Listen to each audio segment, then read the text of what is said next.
अस्सलामुअलैकुम बच्चों। आज हम एक बहुत ही प्यारी और सच्ची बात सीखेंगे, नमाज की अहमियत। अल्लाह ताला ने हमें एक दिन में 5 नमाज फ़र्ज़ की हैं। फ़ज्र, ज़ुहर, अस्र, मग़रिब और इशा। 5 नमाज पढ़ना हम सब पर ज़रूरी है, बिल्कुल उसी तरह जैसे रोज़ाना सांस लेना ज़रूरी होता है। नमाज से दिल साफ़ होता है, इंसान का दिल मज़बूत होता है और अल्लाह से करीब रहने का मौका मिलता है। नबी सल्लल्लाहु अलैहि वसल्लम ने फरमाया, नमाज दीन का सुतून है। जिस तरह घर बिना सुतून के गिर जाता है, इसी तरह इंसान का ईमान नमाज के बगैर मजबूत नहीं रहता। और एक और हदीस में आता है कि क़यामत के दिन सबसे पहला हिसाब नमाज का होगा। अगर नमाज ठीक होगी तो बाकी चीज़ें भी ठीक चलेंगी। बच्चों, शैतान हमेशा कोशिश करता है कि हम नमाज ना पढ़ें। कभी हमें नींद दिलवाता है, कभी कहता है बाद में पढ़ लेना, कभी कहता है टाइम बहुत है। लेकिन असल में ये उसका वार होता है।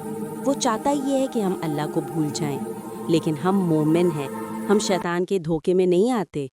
जो बच्चे नमाज पढ़ते हैं उनके दिल में नूर होता है, उनका अखलाक बेहतरीन होता है, उनके घर में बरकत होती है और उनकी मुश्किलें आसान होती जाती हैं। नमाज इंसान की ज़िंदगी को सीधा और साफ बनाती है।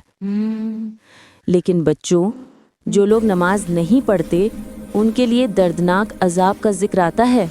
कुरान में फरमाया, जन्नत वाले जहन्नम वालों से पूछेंगे, तुम्हें किस चीज़ ने जहन्नम में दाखिल किया?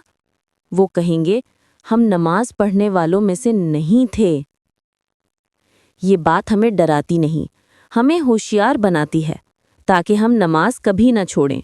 नमाज सिर्फ इबादत नहीं, अल्लाह से बात करने का मौका है। जब आप सजदा करते हो, आप अल्लाह से सबसे ज़्यादा करीब होते हो। अपनी हर खुशी, हर गम, हर दुआ सब अल्लाह को कह सकते हो। इसलिए बच्चों, अपनी 5 नमाज टाइम पर पढ़ो। फज्र से दिन की शुरुआत करो, ईशा से दिन का खात्मा। अल्लाह तुम्हारी हिफाजत करेगा, तुम्हें कामयाबी देगा और तुम्हारा दिल नूर से भर देगा। आज से वादा करो, नमाज कभी नहीं छोड़नी, क्योंकि नमाज ही इंसान की ज़िंदगी को रोशन करती है। आओ अल्लाह से दुआ करें, या अल्लाह हमें नमाज का पाबंद बना दे, हमें शैतान के हमलों से बचा और हमारे दिलों को हिदायत से रोशन कर दे।